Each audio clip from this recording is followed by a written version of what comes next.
And in politics, I'm sure we'll be talking about the local government reform that has been flagged with our commentators. But we might begin with Labour's rather upbeat conference at the weekend. A very good morning, kia ora kōrua to Liam Hehir and Lianne Dalziel.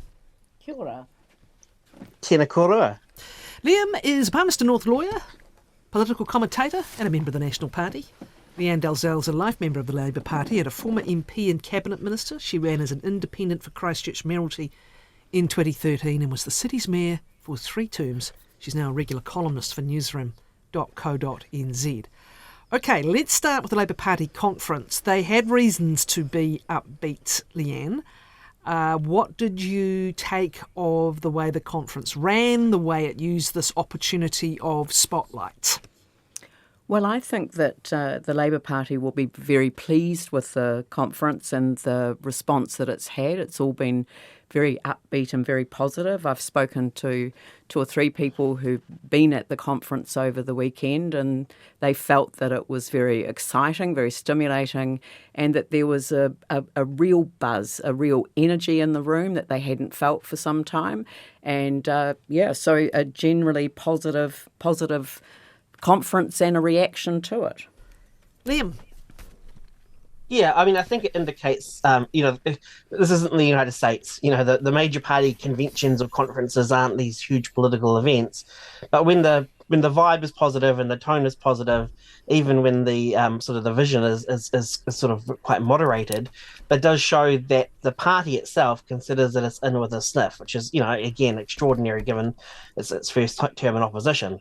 So, it's a small sign of health. But a welcome one for Labour, and there's just no getting around the fact that it's going to be a very close election, and that's a great motivator for the party. Interestingly, Anne, that it has been observed as making itself a very small target, Labour. It's basically just, one could argue, kept fairly low profile, hasn't chased barked after every passing car, and has let the government's own unpopularity and the pressures of the cost of living, etc., do their thing. We've seen that gap between the centre-left and centre-right close right up. Are they going to get to a point, and is this the start of a point, where they have to start talking and looking like a replacement government? They can't just play the low-key, low-target game. Well, I think this conference really was the start of that. I mean, I noted Liam's comment about this being their first term in opposition and, ostensibly National's first term in government.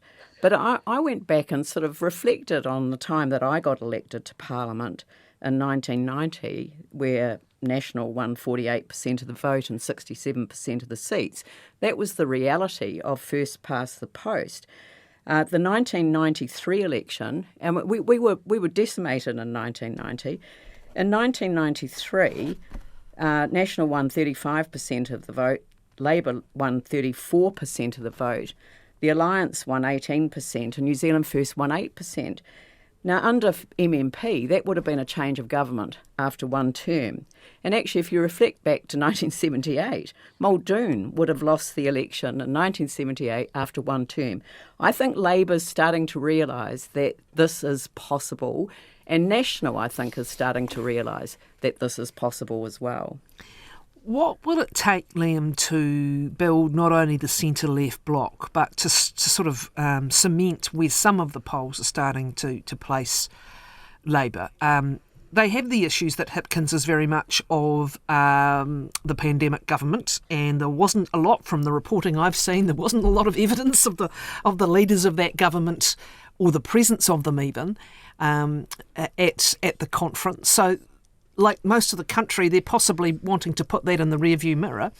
Has Hipkins successfully migrated from that memory into a pretty secure position as leader and putting forward a new image? Well, I think it amounts to the same thing, which is that they're doing the smart move, right? I mean, there's other baggage apart from the COVID vaccine. There's also the hangover, their financial hangover of their time in office. But that's only really a problem if you come out trying to hit sixes. And if you just hit singles and twos, which is what Hipkins essentially is doing, then you keep all the focus back on the incumbent government. It's not inspiring, but it's smart. I mean, Hipkins is a capable politician. He's not a Jacinda Ardern or a Barack Obama, so it would be a mistake to come and try and grab the spotlight in that way. Instead, play to your strengths, play to the strengths and the weaknesses of your opponent, and that's exactly what they're doing. If Hipkins was to run a more aggressive campaign, putting himself front and centre, rather than letting National have to defend itself, then he's also going to invite questions about the MMP dynamic, about where Te Pāti Māori sits in all this. And given that at the conference, Hipkins did mention that no one's talking to it St Peters, it looks like it's going to have to be Te Pāti Māori as part of any governing bloc. And given how politically toxic that is to the middle voters, it's this absolutely smart move, which is just to be upbeat and small and hit the singles, hit the twos. Don't try to hit the sixes. Interesting point, Lianne, because of course one of the criticisms of the previous government, in fact, one of the things some senior players will admit, was that they had far too ambitious in a program. And far too much of it was never delivered.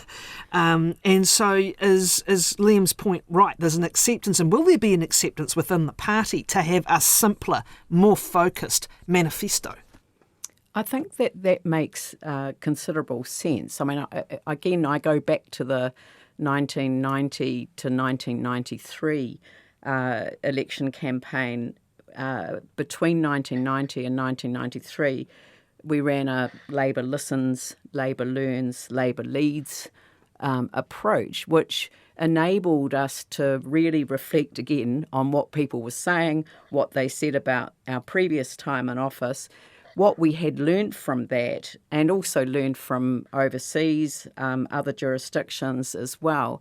And then the idea of Labour being in a position to lead and establishing themselves as an alternative government. Now, that was first past the post. Under this one, I think the challenge will be the coalition arrangements, as Liam has said, with Te Pāti Māori in a difficult position at the moment. And I'm hoping that within a period of time that we are able to see how that then plays out, because I don't know that story is over yet. I think that there's still quite a bit of water to go under the bridge. It will be the singular challenge in some ways, the biggest challenge in some ways that Labour faces as to whether it can make that centre-left government option look credible to the wider electorate. The other interesting point here, Kieran McAnulty, who seems to be their key election strategist, almost publicly telling his own people, stay focused on the things that matter, stay focused on the things that people are worried about, particularly cost of living, keep focus there. On that note, however, what are they going to do about any more tax? Is that still a live issue also, do we feel, within the party as to whether the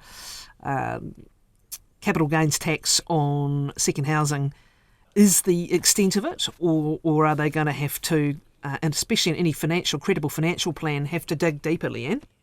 Well, I felt that they dealt with that at the last conference, and I mean, I wasn't at the conference, so obviously I didn't hear the sort of chitter-chatter in between the sessions. But what I'm told by people who were there is that there is a degree of comfort and to the point where they got to, and now they're focused on what are the key issues that the public really want them to be talking about. And they are cost of living, they are health, and they are housing, those sorts of fundamental issues that are really important to the general public. Yeah. The resolution of the pay equity, which of course saved the incumbent government billions, in inverted commas, saved it billions in terms of its forward budget, remains unresolved. And even with health, Liam, it was interesting, this announcement was fairly focused, offering doctors and nurse practitioners low interest loans to set up new practices or buy into existing ones. The cynic in me says, I've been talking to health leaders for years, GP leaders for years, saying the real issue is trying to make that business break even. So why would you, if you're not going to deal with capitation funding, who's going to rush in to buy into practices? No big promise on capitation funding or big injection for health. Something quite focused and targeted got announced, Liam.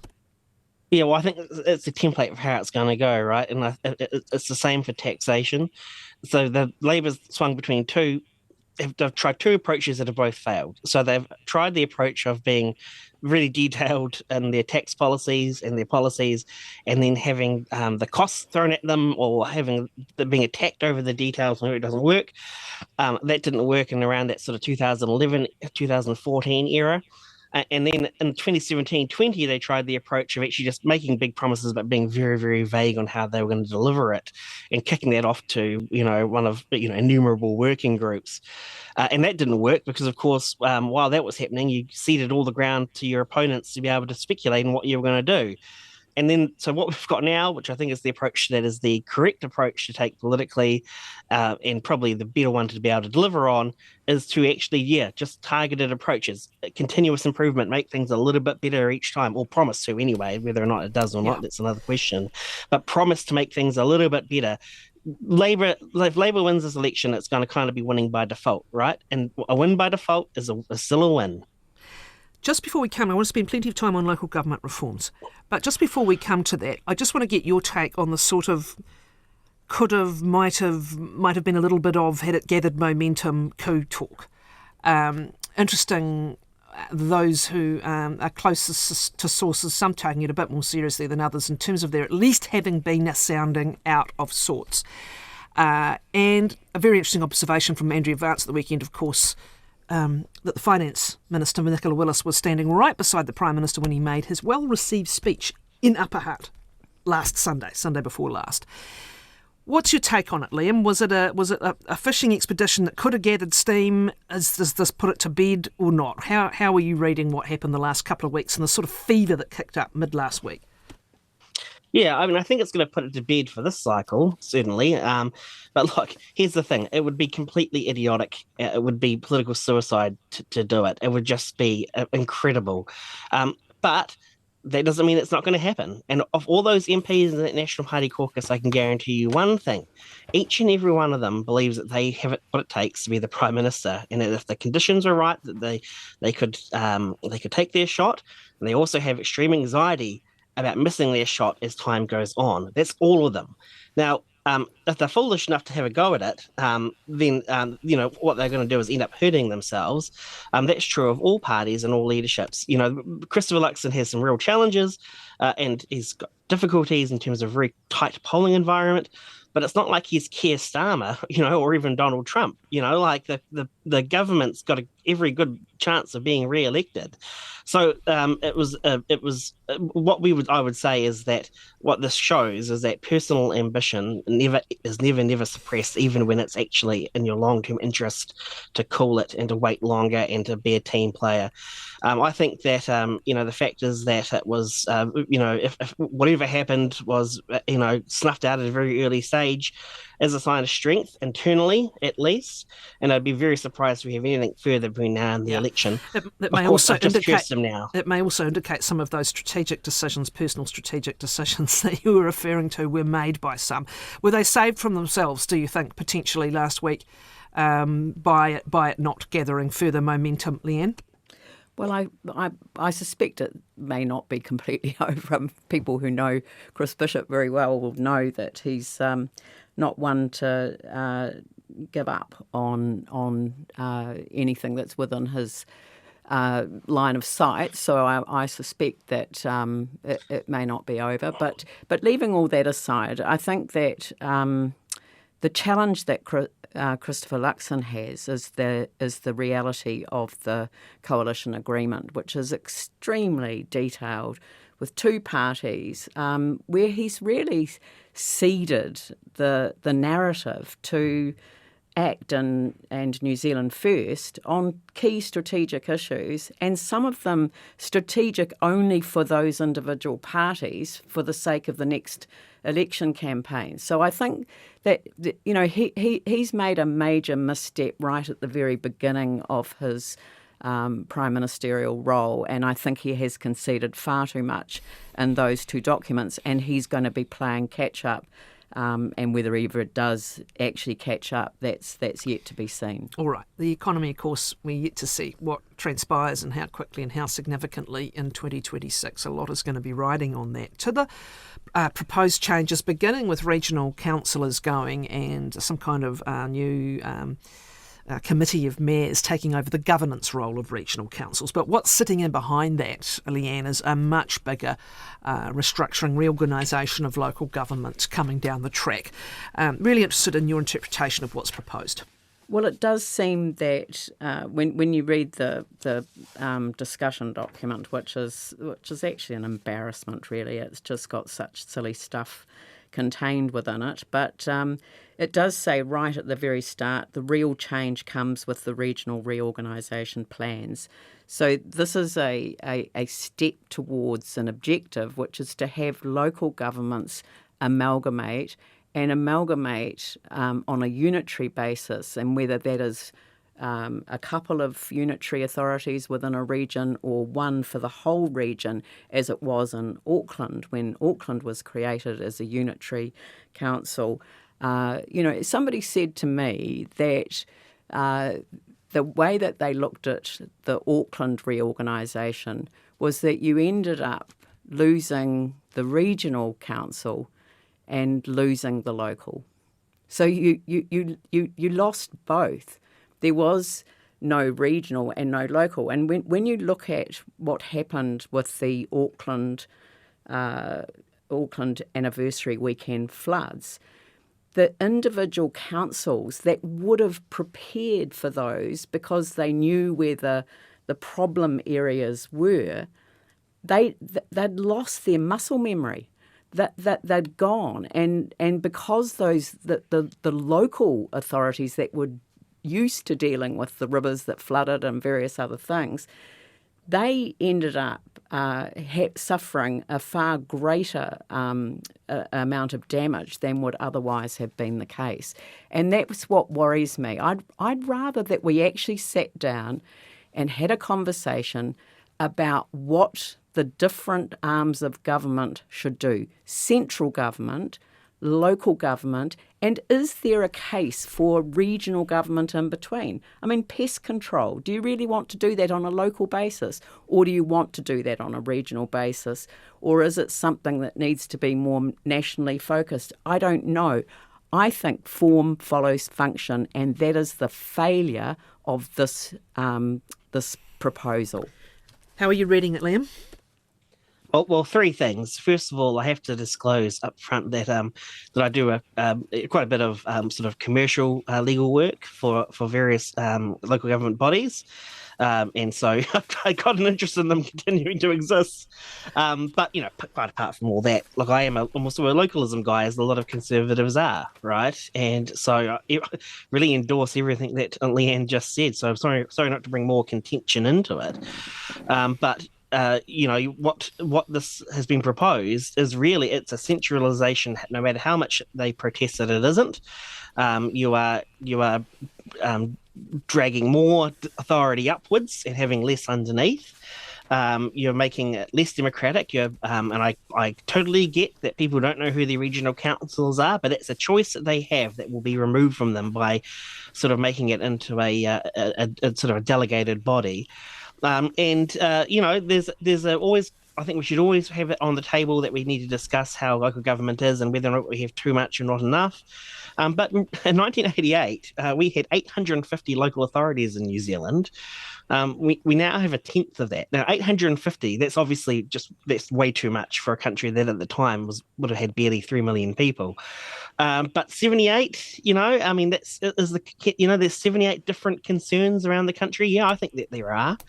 And, certainly I would think that anyone who's got a temperament for thinking that local knowledge matters, that local concern matters, that government is best when it governs closest to home, should have some concern about the illusion of efficiencies that you gain through centralisation. We have been through centralisation of government services constantly over the last while. We had it with Polytechs, we've had it with the DHBs. None of them have proved to be a silver bullet. You wear all the costs of the centralisation up front. and the benefits, they either materialise a long time down the track, if at all. So I've got to admit to some scepticism, tainted a little bit, I suppose, by pecuniary interest, but also at a philosophical level too. Yeah. Very, very interesting, because to your point, Lianne, there's so many tasks that they sort of specialise in. The question is, you can, even if they successfully lose the governance arm, but also I'm just thinking about some of the controversies that some of the city councils have had.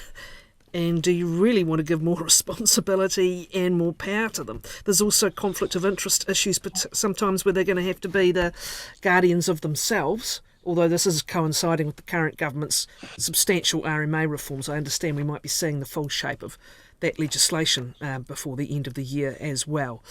Very interesting. Can't get you to disagree on it. I just want to take... Can I just please interrupt? Because you made the point about the RMA reforms are due to be introduced so that we can actually see what is happening here, or what the proposal was designed to deliver.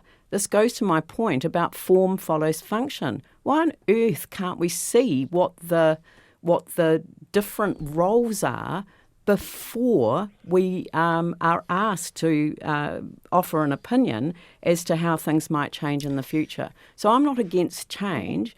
I really feel that we ought to be, as a nation, sitting down having a conversation about what are the different things that different arms of government do. Now, one of the points that's been made most recently is let's look at national government. I mean, look how many government departments or agencies or quangos have been created over the years. Given the size of our population, we never have a conversation about the size of central government, but we need to be thinking about... I know you do, Liam, but I think that why can't we have a conversation about who is best placed to do what? Why don't we have a conversation about this particular function?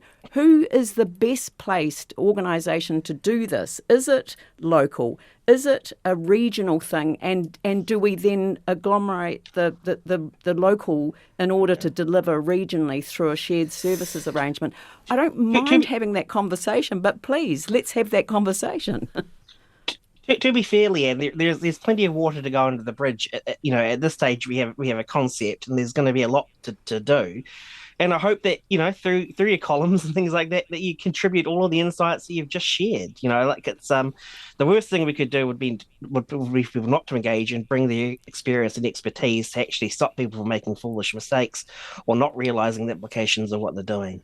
No, I'll tell you the worst thing. The worst thing would be that we would have a change of government next year and then they would reverse everything. So I'd actually rather that we better took keep the government time. then.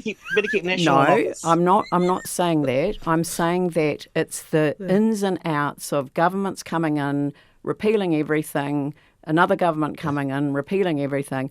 I would rather that this issue around governance is so important that it is something that ought to be debated and essentially accepted on a non-partisan basis. Right. And if we could get to that point, then I think we'd be doing the country a favour. All right. I think we will see legislation, possibly 2 items of legislation proposed in the very near future in terms of RMA reform.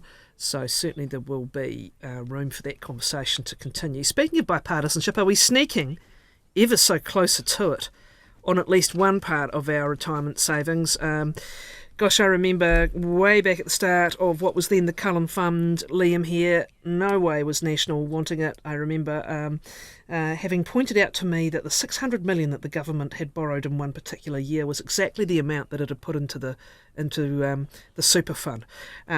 It was very anti these big projects. It was not particularly supportive of KiwiSaver either. But certainly National now seems to be warming not only to this idea, but to bigger contributions. How are you reading it? Well, necessity forces these types of consensus, doesn't it, really? And I've got to admit, being someone who, over the years, has been fully white-pilled on KiwiSaver, because it is creating, and I have to tell you, as a solicitor, right, when people go to buy their first homes, they withdraw their KiwiSaver, and we see these amounts that people have saved, and granted they're using it for a home now, but I can tell you that saving just otherwise wouldn't exist.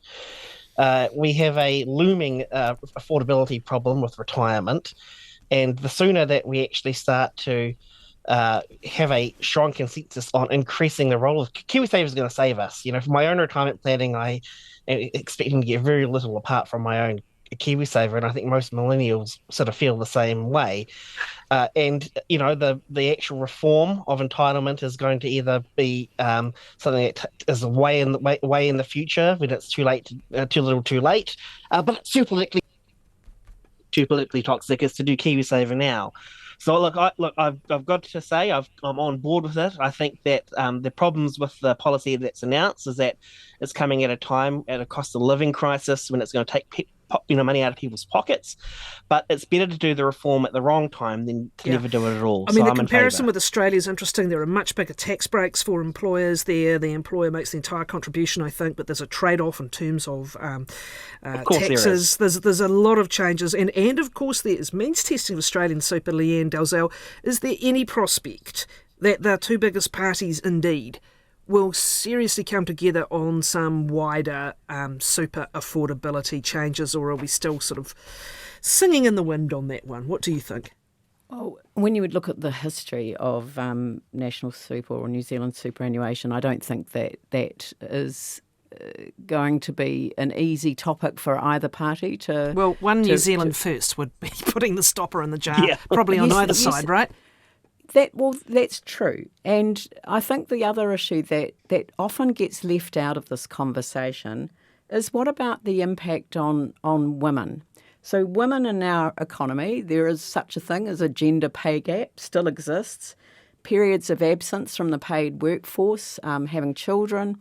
There are a number of issues that impact on women's ability to earn during the times that they're in the paid workforce, and also absences from the paid workforce, meaning an impact on what they would be able to access in retirement. National Super New Zealand superannuation made a big difference in that regard for a lot of women, and I think this has to be thought about because this is an issue that's come up in our People's Select Committee review of the pay equity changes, where 33 pay equity claims were sort of just scrapped by the government overnight.